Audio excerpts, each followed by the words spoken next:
Okay, good afternoon, everybody. I'm Representative Andrew Carlson, and I'd like to call the meeting of the Property and Local Tax Division to order.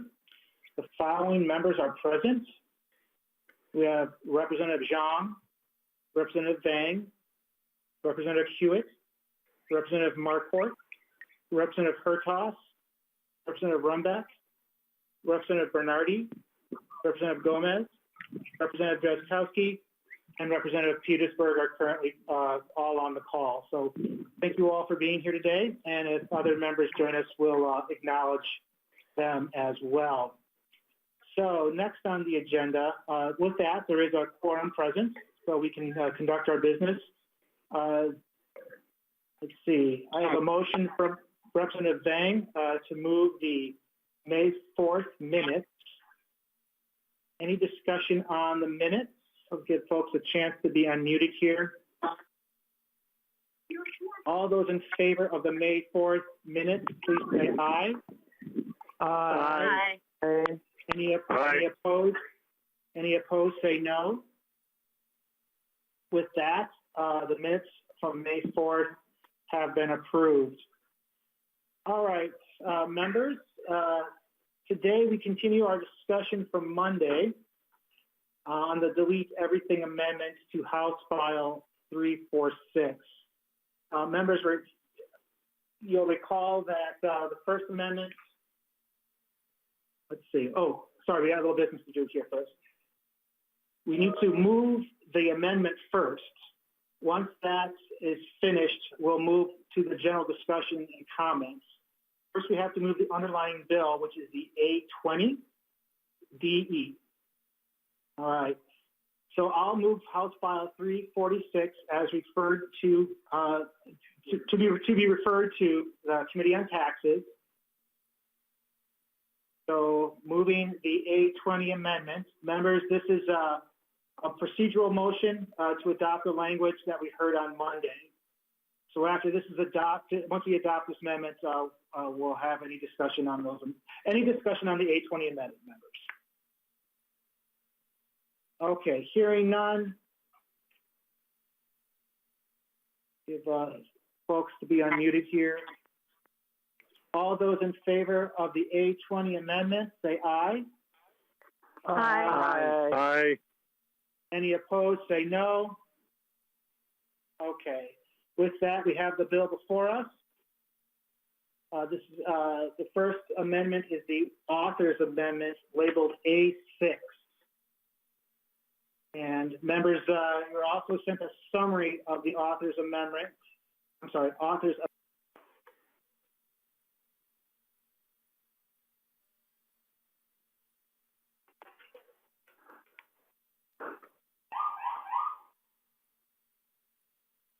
Okay, sorry, folks. I thought I got muted there just for a second. All right. We're going to, Ms. Hagler, are you on the line with us to explain the changes to the A6 amendment? I am, Mr. Chair. Can you hear me? We can. Welcome. If you could please proceed. Mr. Chair and members, I will be working off of the document with memorandum up in the top right-hand corner that has a table on the page and line comments and purpose statements for the A6 amendment. So the first adjustment made by this amendment is to Article 1, Section 1 of the division report relating to the elderly living facility deferral. This language provides a technical rewording to make it clear that if the property no longer qualifies for the exemption, then the county auditor is to start imposing tax on the property beginning in the year that the property becomes ineligible for the exemption. So this was just a clarification. Next, the amendment makes an adjustment to Article 2, Section 1 to exempt homestead properties from the short-term rental classification. Thus, if the property is classified as a homestead, it won't be reclassified as a short-term rental if part of the property is rented. Next, the amendment makes a technical adjustment to Article 1, Section 3 relating to the disabled veterans homestead exclusion. It changes the effective date of the provision. Originally, the section was to become effective for taxes payable in this year, 2020. However, for that to have occurred, the applications would have been needed to be submitted by December 31, 2019. So the adjustment in the A6 amendment just makes it so that applications will be due this coming December 2020. Next, the amendment makes an adjustment to Article 2, Section 6 relating to local lodging taxes to ensure that the accommodations intermediary language applies to all local lodging taxes, whether they're imposed by special law or are in the city's charter. Second, the amendment provides an opt-out clause for small cities and towns so they can opt out of the accommodations intermediary language. And lastly, the next few lines of the amendment provide some edits to the local sales tax working group language. Some of these edits just provide some cleanup from some extraneous words and paragraphs, and it removes certain criteria that the working group will use to assess the capital projects and changes the due date of the group's report from November 1, 2021 to July 2021. Thank you, Ms. Hagler. Anything else? Yeah, sorry, there's one more, that the moratorium on local sales taxes was also removed from that provision. Yeah, excellent. That's an important one. Thank you, Ms. Hagler. Members, just some context with regards to Ms. Hagler's presentation. First, there were some technical changes as were mentioned. These are customary changes per the author's amendments.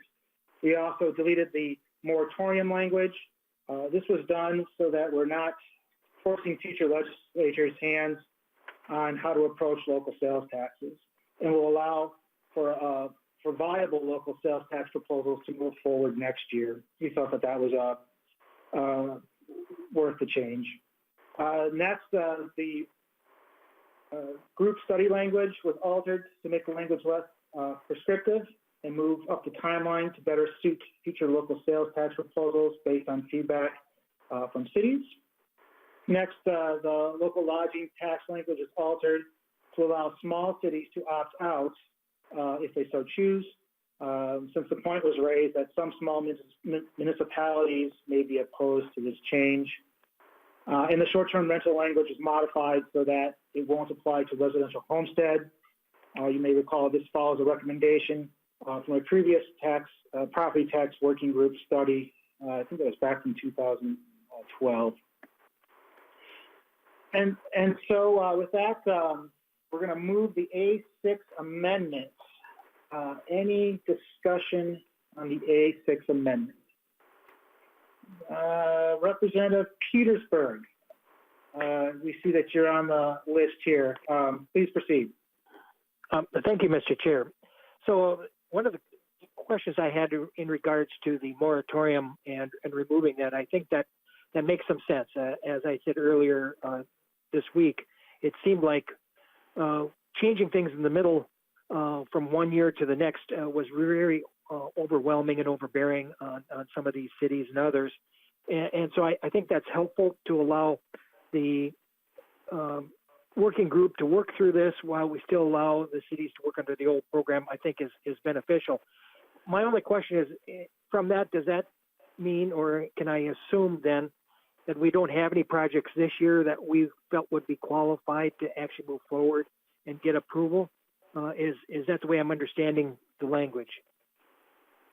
Representative Petersburg, yes, that is correct. So while we have deleted the moratorium, we are not proposing any local option sales taxes as part of the division report. Okay, thank you. Thank you. Other member questions? Folks, please email Nathan if you have a question. I will recognize that Representative Herr has joined the call, so welcome. All right, not seeing any other questions on the A6.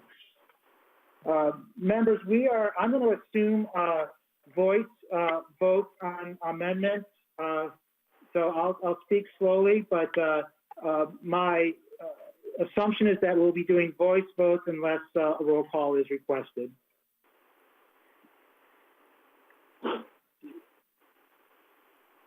Okay, looks like we have everybody unmuted at this time. So all those in favor of the A6 amendment, say aye. Aye. Any opposed, say no. Okay, with that, the amendment is adopted. Next, we have the A1 amendment. Representative Petersburg, I believe this is your amendment. If you would please explain your amendment. Thank you, Mr. Chair. This is a real simple amendment, and it was a bill that we had scheduled to be heard before the shutdown in this property committee hearing as well. But it simply is, and the only change is on page 2, line 30, in which it expands the agricultural property homestead exemption to the same language as we allow for residential homestead exemption. So then it would also include not only the children and grandchildren, but also grandparents, step-parents, aunt, uncle, nephew, or niece.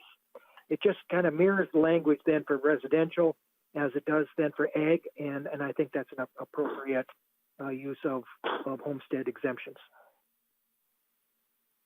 Thank you, Representative Petersburg. Representative Petersburg moved the A1 amendment. Members, I've discussed this language with Representative Petersburg. As he had mentioned, we were scheduled to hear this before the shutdown. It's a fairly small change with limited impacts, lining up with the agricultural homestead exemption, with the residential homestead, lining up with the residential homestead exemption. So I'll be voting in favor of this amendment. Any questions or further discussion from the committee regarding the A1 amendment?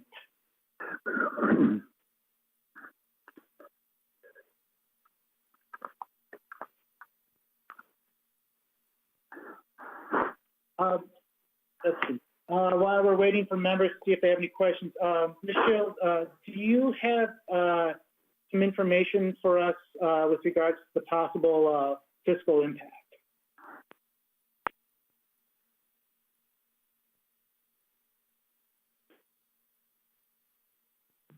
Do we have you on the line still, Ms. Jill?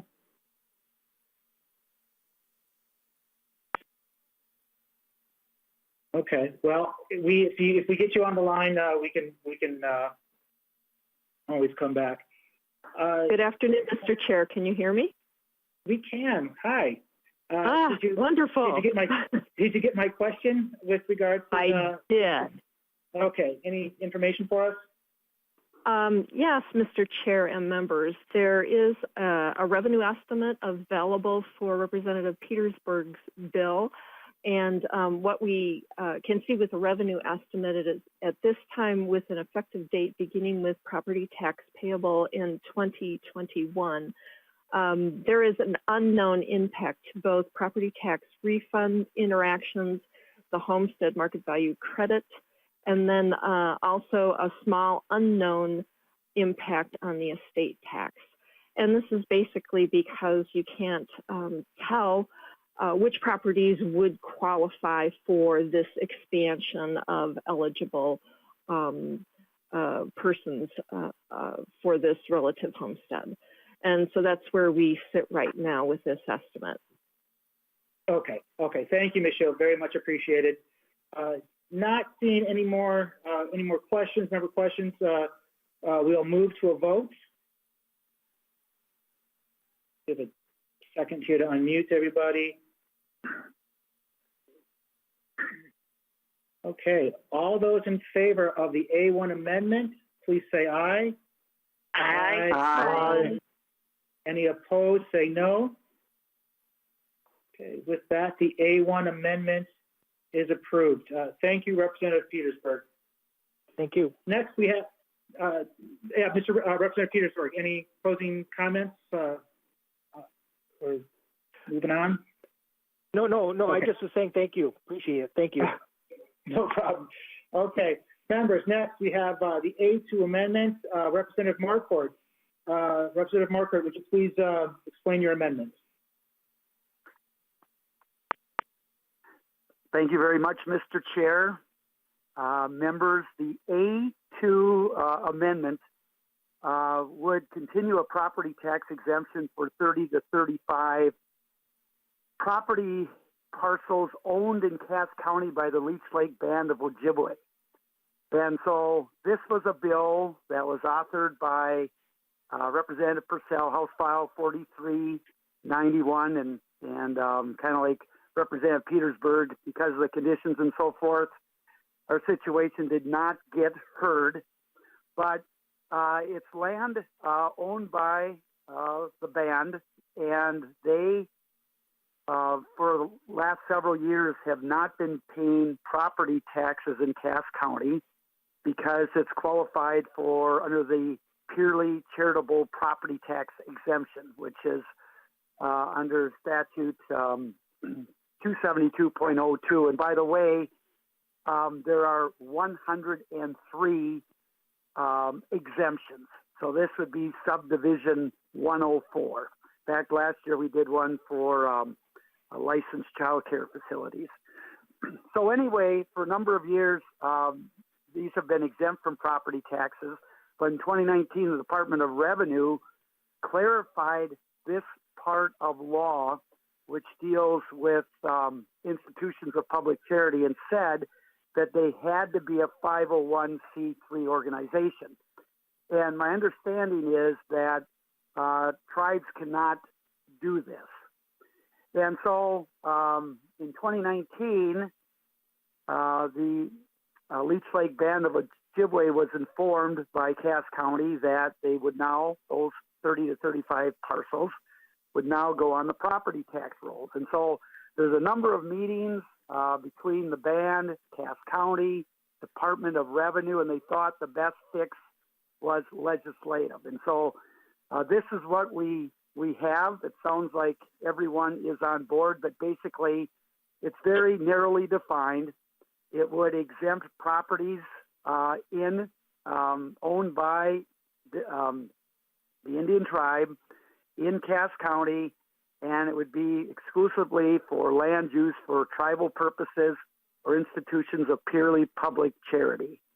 And so it would exempt those 30 to 35 properties. So because no taxes have been paid yet on those, this would not be a loss on this, just this particular thing, would not be a loss of revenue to Cass County. And again, my understanding is Cass County, Department of Revenue, and everyone's on board. So members, that is the amendment, and I would ask for your support. Thank you, Representative Marquardt. And with that, Representative Marquardt moves the A2 amendments.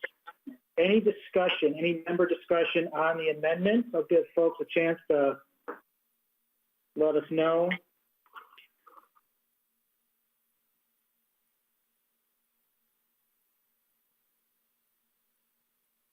And Ms. Schill, while we have, while we're kind of waiting to see if members have any questions, could you describe for us any fiscal impacts with regards to this amendment, to the A2 amendment? Mr. Chair, once again, can you hear me? I can, thank you. Yes. Wonderful. Thank you. Mr. Chair and members, with respect to the revenue estimate for House File 4391, Representative Purcell's bill, the Department of Revenue has scored a very slight cost in fiscal 21, and then there would be some property tax interactions with this change for the tails, fiscal 22 and 23. But the slight impact in fiscal 21 happens with the state general levy. And what is going on there, it's because this proposal is retroactive, taxes paid in the year 2020, that first payment has already occurred. And so with approval of this particular provision, Cass County will have to do some refunds of the state general levy. That impact would be $10,000 in fiscal 2021. And so that they have scored it that way. And then going out with the property tax refunds in fiscal 22 and 23, that shifting of the tax burden onto other properties. Once again, it's $10,000 in each fiscal year in the tails. That concludes the summary of the impacts here. Thank you, Michelle, very much appreciated. I'm not seeing any other member questions, so we're going to go to a vote. And I'm going to pause just for a second so everybody can be unmuted.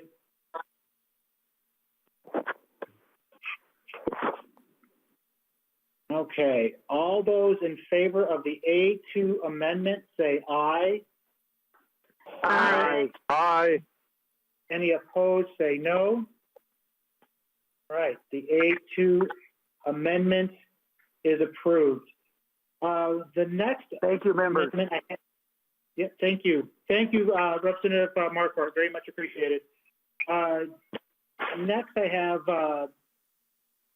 the A9 amendment. Representative Gomez, would you please present the A9 amendment? Thank you, Mr. Chair. Can you hear me? I can, yes. Great. Okay, so the A9 amendment is before you. So the bill that we're considering, our division report, includes language from Representatives Petersburg and Hertas that provides local governments with some financial flexibility during this crisis. The A9 amendment has the same intent. It gives Hennepin County flexibility with its local sales tax to dedicate funding to the homelessness crisis and to affordable housing that's, related and a driver of homelessness. So the ramifications of the current economic crisis put an even greater strain on people experiencing homelessness or those at an increased risk of homelessness. The impacts are going to be felt for many years.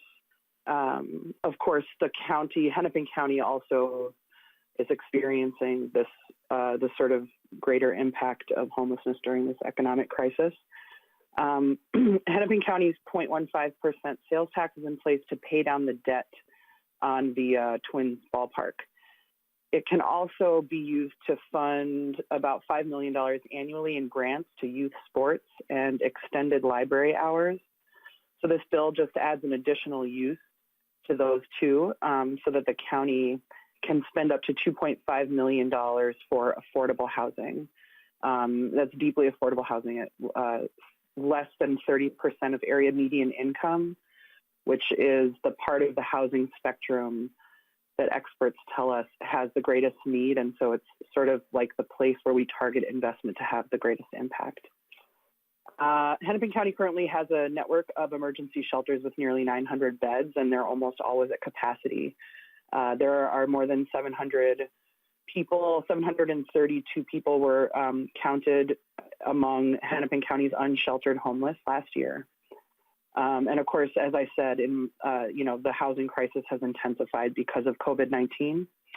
And also, you might remember the Christmas Day fire that destroyed the Francis Drake Hotel in downtown Minneapolis. So that provided a lot of units for people who were in the coordinated entry system and on their way to permanent supportive housing, but kind of in this in-between place. So that's been a big loss for the city and the county. The county is really active and impactful in the housing realm. They work with partners to maximize leverage of other resources so that the county is able to target their funds to really fill in those hard to kind of satisfy needs in the housing spectrum. So the sales tax, it first has to go to pay stadium debt and contractual obligations. Like I said, excess funds can then be used to fund up to $4 million of the youth sports and extension of library hours. And this amendment will allow for the additional use of those funds for housing assistance. Additional revenue in the past has been used by the county to pay down the debt more quickly, and we're in general kind of ahead on this debt of where we projected we would be when the ballpark was first built. And when the bonds are paid off on the tax, it will be eliminated. So this would apply for the duration of, that tax being in place, but it's not indefinitely. So that's the amendment. Mr. Chair, this was brought to me as an idea by Hennepin County really recently, which is why it's just now before us, just in the last day. And so, seeing the need for more conversation, I would like to withdraw the amendment at this time, but just to committee members, I would appreciate, your consideration of this and any feedback that you have, either to offer me now or offline. I'd be happy to continue the conversation. For those of us who are on the the tax committee, I will likely be bringing this forward as an amendment to the tax bill during markup, but I look forward to having sort of a more robust conversation about the idea in the meantime. So thank you, Representative Gomez. Thank you, Representative Gomez. Yes, clearly the need for addressing the homeless crisis is great. Representative Gomez has withdrawn her amendment, but do any members have any questions? Representative Mr. Chair? Yes, please identify yourself. Mr. Chair, Representative Hertaus. Representative Hertaus, yes. Thank you. Since I happen to be driving at the moment, I'm going to refrain from trying to text Mr. Jessen that I would like to be recognized. So if there's any more comments, I'll just try to interrupt with Mr. Chair. Thank you. No problem. Representative Gomez, thank you for your brief explanation about it. And obviously you have withdrawn it for purposes of discussion. Thank you for being clear that you intend to bring this forward in the full tax committee.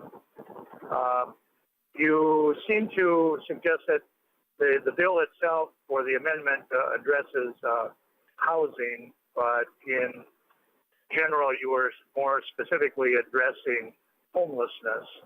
And so could you clarify if it was your intent with this amendment to dedicate these monies to homelessness or to housing in general?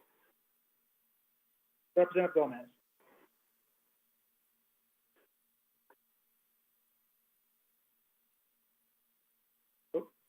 Representative Gomez, do we still have you on the line? Sorry. Yeah, sorry. Yeah. Sorry. Did you catch Representative Hertaus' question? I did, yes. Okay, please proceed. Thank you. Thanks, Mr. Chair. And thank you, Representative Hertaus, for the question. So the language in the bill provides for housing assistance and support for households earning less than 30% of area median income. And so the housing assistance program is, it helps people pay their rent when they can't afford it. And the language as it's written provides some flexibility for the county because of that like support for households earning less than 30% of area median income. So the idea is that this would, there's a complex of supports for those households at the lowest median income that is homelessness prevention and like getting people into permanent housing. But it's not for like affordable housing production, for example, if that's like what you're asking. It's for the housing assistance and support that the county provides to those very low income households, many of whom are kind of transitioning out of homelessness. And Mr. Chair? Yes, Representative Hertaus. Thank you. And I've got probably just a few more questions or a series of questions about this issue. So Representative Gomez, although you've broadened the scope of which this amendment would apply to. Emphasis was given to the homelessness, and in particular, the hotel that did meet its demise through fire last winter. I understand that there are approximately 400 individuals identified as homeless within Hennepin County. Do you have an idea of how much is being spent housing these people in temporary housing at this time? Representative Gomez? Thank you, Mr. Chair and Representative Hertas. Are you, I think you're talking about the individuals who are currently being housed in hotels that Hennepin County is contracting with. In sort of they're individuals who are elderly or immunocompromised who are staying in temporary shelter that have been relocated. Mr. Chair, Mr. Hertas or Representative Hertas, is that what you're asking? Is the cost for that right now for the hotels? Representative Hertas? Thank you, Mr. Chair. Well, the reason I'm asking the question is Hennepin County contacted me about an hour ago regarding this amendment and made special emphasis on the fact that budgets are being stretched for housing the homeless. And I asked you a leading question about what the cost is. If you're not aware of it, Hennepin County shared with me that they are currently spending about $400,000 per week housing these 400 homeless. And so the simple math on that works out to be $1,000 per individual per week, and dividing that by 7 means approximately $150 per night to be putting them in presumably a kind of a high rent district of hotels in downtown Minneapolis. And so if this is the primary purpose for the short term to continue a funding stream for this type of expenditure for the homeless, I have no issue with the need to take care of or house the homeless, but I am concerned about the high cost and the decisions being made to put these folks in $150 a night hotel rooms in Minneapolis. So that is one of my concerns, Mr. Chair. Maybe Representative Gomez might have more information about that direction of my question. Okay. Representative Gomez, any further thoughts? Sure. Thank you, Mr. Chair and Representative Hertas. Yeah, I mean, we have been getting weekly updates on our Hennepin County delegation calls about this. I mean, I think that honestly, jurisdictions around the country are struggling with this. I will tell you that it's not in my district, but really close by to where I live. There are encampments popping up, right? There's an encampment that's 40 tents.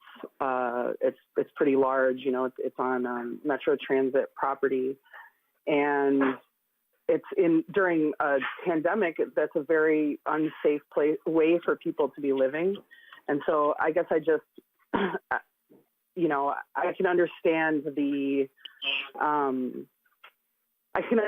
concern about the high cost of housing these vulnerable individuals during this really difficult time.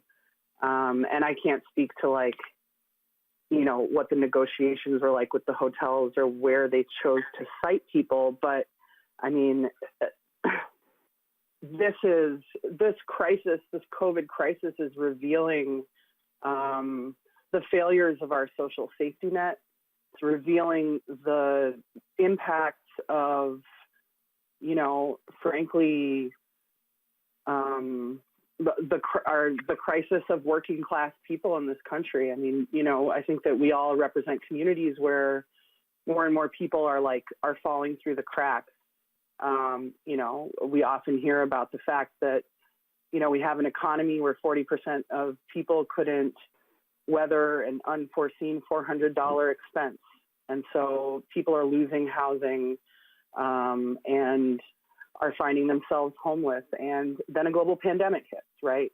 So it's like we have to deal with the failures of our system, and when we don't invest what we need to upstream, then this is what we end up with.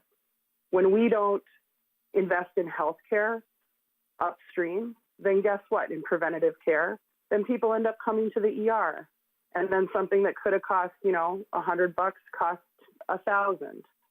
When we don't make sure that people have the basics that they need to have a good life, when we in the richest country that's ever existed on the face of the earth, allow families to not have housing and a global pandemic hits, then yeah, you got to put them up in a hotel, right? Those are choices that we've made and that we're having to deal with the impact of. And of course, nobody wants to be paying millions of dollars for hotel rooms. Like that's not the kind of investment that any of us would like say, oh yeah, that's like the right approach to our homelessness epidemic. But that's where we are because of decisions that we've made. So, I think I share your concern about that, about the high cost of this crisis. I mean, I heard that our county, your county and my county, has emptied their emergency reserves. And so, we have to figure out how to help them meet their obligations to our communities in the face of a social safety net that has been underinvested in and an acute crisis of public health that requires us to ensure that people can be safe. Well, Mr. Chair. Yes, we do have other member questions. So if Representative Hertaus, if you could be succinct. Thank you. Concluding remark. Thank you, Representative Gomez. And I don't think it's a partisan issue that we need to take care of the least fortunate in our community. That's not what I was trying to zero down on. In Ways and Means Committee, we've got some budget briefings, and as this moves on towards taxes, I fully can support the idea that we need to do something to help our homelessness, but as this specific piece goes forward and it hits the taxes and probably eventually the Ways and Means as well, I want to make sure that there's some guardrails on how the money is spent. And in as much as COVID has dramatically changed and altered all of our hopes, meaning all of us collectively on both sides of the aisle, all of us probably came to this committee and other committees with aspirations about what we might be able to do this session, and to have that all kind of destroyed by COVID.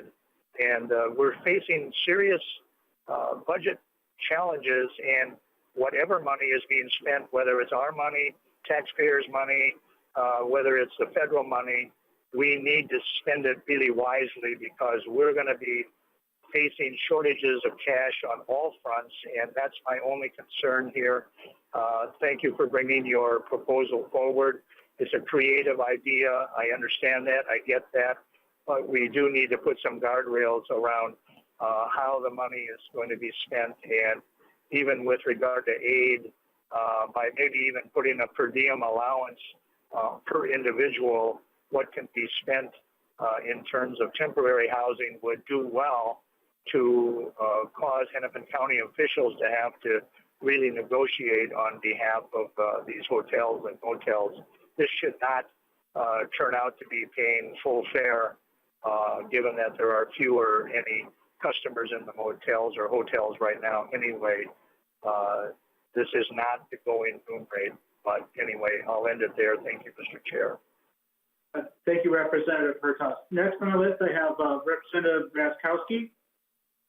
If you want to proceed with your question.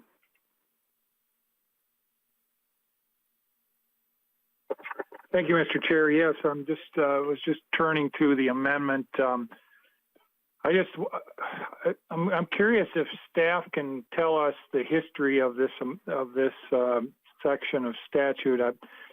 This is the funding for the Viking Stadium. Is that what it is? And it's a local option sales tax. I was here and voted no on the Viking Stadium. I remember that debate. Could staff outline kind of the history of this section of statute, and then I've got some comments and questions for you. Sure. Ms. Dalton, could you provide some context for us, please? Mr. Chair, yes, this is one of the sports taxes in Hennepin County, and we have, this isn't the tax that's funding the Vikings, which is actually their general sales tax. This is the Twins tax, and so it's funding the Twins Stadium, and they are allowed to, right now to spend about $5 million. I'm sorry, I think I'm wrong. I think this is the Vikings. No, this is not the Viking Stadium. Mr. Chair, could you mute me for a second while I just quick look up to make sure? Sure, absolutely, Ms. Dalton. Let us know when you're ready. Representative Drazkowski, any further comments while Ms. Dalton does a little research into your question? Yeah, I do.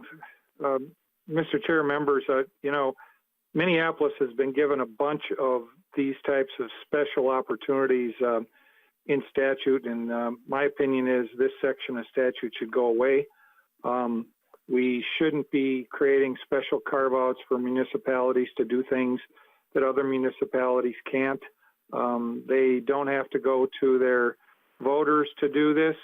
They don't have to come to the legislature to do it, to do any particular, there's ad hoc types of expenditures in here that they're allowed to spend, the city, or is it the city or the county? They are allowed to spend local option sales tax in an ad hoc manner on their own, and in this case it appears, and I'd be interested in what the author expects here. It says, and support for households. So some sort of welfare payment is what it looks like, an ad hoc cash payment of some sort to a group of people that essentially it sounds like the municipality is going to determine who that is and hand them out charity at the expense of the taxpayers that paid it without those taxpayers having any particular opportunity to weigh in. So I find that problematic. Again, this section of statute could go away and it would help clean up some of the mess I think that we have around local option sales taxes. But I'm curious with the author if she can tell us more about what the expectation is and what and support for households means and what that would look like. Is it just going to be cash payments, that type of thing? Representative Gomez, comments? Yeah, Mr. Chair, Representative Drazkowski. So first of all, we agree, I don't think that we should be spending public tax money, tax dollars on sports stadiums, and certainly not without getting voter approval. So we're in accord on that. And this is, just to clarify, this is for the Twins. This is for the Twins ballpark, Target Field, I think it's called. And this is in Minneapolis. This is actually, the ballpark is paid for by this tax, which is levied by Hennepin County. And yeah, so the housing assistance program, like I said, goes through the county and pays landlords potentially. My understanding is that support for households refers to some of the services, navigation services. It's very difficult to get, and Hennepin County spends a lot of money helping, especially families, transition out of homelessness and into long-term stable housing, which, to be clear, saves taxpayers dollars over time, right? Because they're not accessing these emergency services, which, to Representative Hertoth's point, can be really, really pricey. So this is investing in that that support for those households who are very low income in navigating the process of getting into permanent housing and ultimately maybe accessing some of that housing assistance. So, I mean, I could be wrong, but my understanding is that this isn't, or as you call it, welfare payments or like cash payments to individual families. This is about helping families who have fallen on hard times navigate what is a very, very difficult system, and a kind of in order to access permanent housing for them and their families. I don't know if that is enough. I mean, the county. I think that the language is designed to some extent to provide some flexibility to the county. I will follow up with you with some more specifics about what that support for households would look like and what those the specifics about what those programmatic elements are that support those families earning less than 30% of area median income and getting them into permanent housing. Thank you, Representative Gomez. Ms. Dalton, I believe you have some information to share with us. Thank you, Mr. Chair, members of the committee. I just suddenly had this, brain freeze, and I was suddenly confused about Viking Stadium versus Twin Stadium.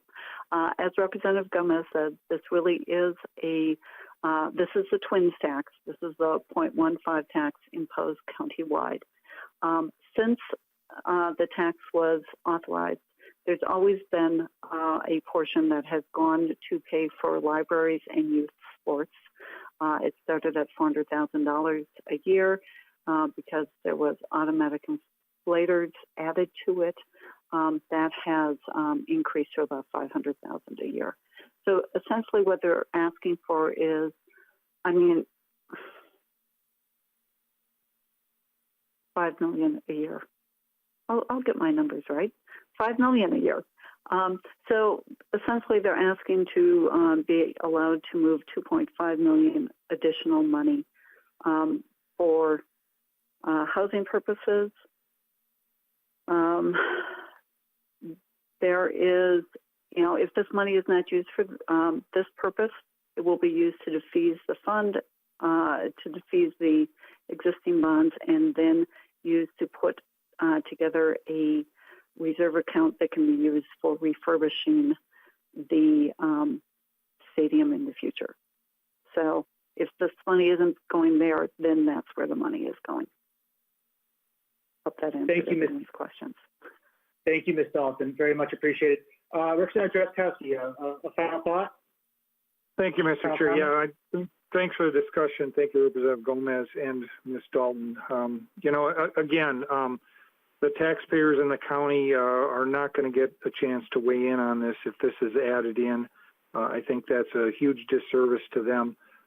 They are going to take away from the ability for them to get rid of that property tax or that local sales tax liability on themselves is going to be diminished by this activity in the legislature if this happens. I'll also mention just a kind of a political thing here, Representative Gomez. The bigger and more the more obvious this whole thing gets when the Republicans get back in control. I think this is one of those areas that as it swings back and forth, Republicans like to take a look at in the past as we get in budget deficits, and you don't want to make the target any bigger. Thank you, Representative Drazkowski. Thank you, members. I do not have any more amendments before us.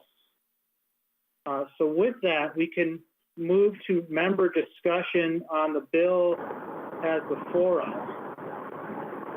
So this would be questions with regard to the final division report. If you have any sage words, comments, let Mr. Jessen know. If we don't see something pop up here in the next few seconds, we can. Mr. Chair, Representative Hertzhaus. Yes, Representative Hertaus. I would like to make a concluding remark if anyone else has anything to comment else on the bill. I'll stand by. Thank you. Appreciate that. I'm not seeing any, so Representative Hertaus, please proceed. Well, thank you, Mr. Chair. And again, as I mentioned earlier in my comments, I'm sure many of us came to committee with aspirations of doing what we could do to maybe reduce property taxes or provide relief in other areas. Obviously, a lot of our hopes have been dashed. I appreciate everything that you've done, and you had to take the helm in absence of our former chair who passed away. Thank you. I think you've done a great job. I want to especially point out a special thanks for the type of conduct you've exemplified in leading the committee, in taking off all of the person hats. I want to especially thank the members to make you aware that Chair Carlson has contacted me on several occasions in terms of discussing things coming before the committee in advance of committee. And I think that's the type of positive working relationship that's necessary as we must all come together and unite during this COVID crisis, as well as what's going to be a looming budget crisis. And there are many members of this committee who have served as chairs of the committee, such as Representative Marquardt and Representative Runbeck, Representative Drazkowski, perhaps even others. But these, maybe call it nerdy, but it's a numbers kind of committee, taxes, finance. These are things, the numbers don't lie, and it's always great to take off the partisan hats and roll up our sleeves and do what we have to do to address the needs of Minnesota and taxpayers and be responsible and accountable to them. So with that, Mr. Chair, thank you for your hard work, and I've enjoyed working with you. This most likely is the wrap-up of property taxes for the remaining session, so thank you kindly. Thank you, Representative Hertaus. Seeing no more member discussion on the bill, I'm going to renew my motion that House File 346 as amended be referred to the Committee on Taxes. And I plan to proceed with a voice vote in just a second once we unmute everybody here. Okay, I'm getting the thumbs up. All in favor say aye. Aye. Aye. All those opposed say no. No. One no is noted. The motion prevails, and the bill is referred to the Committee on Taxes. Members, as Representative Hertaus mentioned, this is indeed our last scheduled property tax committee. There will be a full tax committee, I believe, on Friday. So just wanted to just take a moment here and thank quite a few people. Before that, though, Representative Hertaus, any closing comments? I think you kind of touched on a lot of things. Anything else? And then I would like to allow Representative Drazkowski to make some closing comments as well before I kind of close things out. Representative Hertaus. Thank you, Mr. Chair, and I know you're about to thank the staff. I appreciate that. I appreciated very much the interactions with support staff, Mr. Jessup, all of our fiscal staff, and enjoyed working with all of the members on both sides of the aisle. So thank you for the civil discourse as we move through this tough time. Thank you. Thank you, Representative Hertaus, and safe travels. Representative Drazkowski, some final thoughts from you, sir. No, thank you, Mr. Chair. I just keep it very brief. I second the thanks to all the staff. These guys and gals have done a great job and continue to, and they are very professional and even can make it work over the phone like this. And Mr. Chair, you have done a great job in filling in kind of a crisis situation with our committee and have proven the demeanor and the electronic adeptness to make it work as well. So thank you so much. Thank you, Representative Graskowski. Members, again, it's been a pleasure to work with all of you, but we would be remiss if we didn't thank our wonderful staff. We have Ellen Larson, Sean Hayden, Stephen Rubitz, Nathan Jessen, Kathy Schill, Cynthia Templin, Jared Swanson, Alex Hagler, Sean Williams, Chris Clayman, and of course, our very own Pat Dalton. Pat, I really, really enjoyed getting to work with you this past year, this past session. I'm going to miss you so much. Do you have some, I mean, I don't mean to put you on the spot, but do you want to say a few words?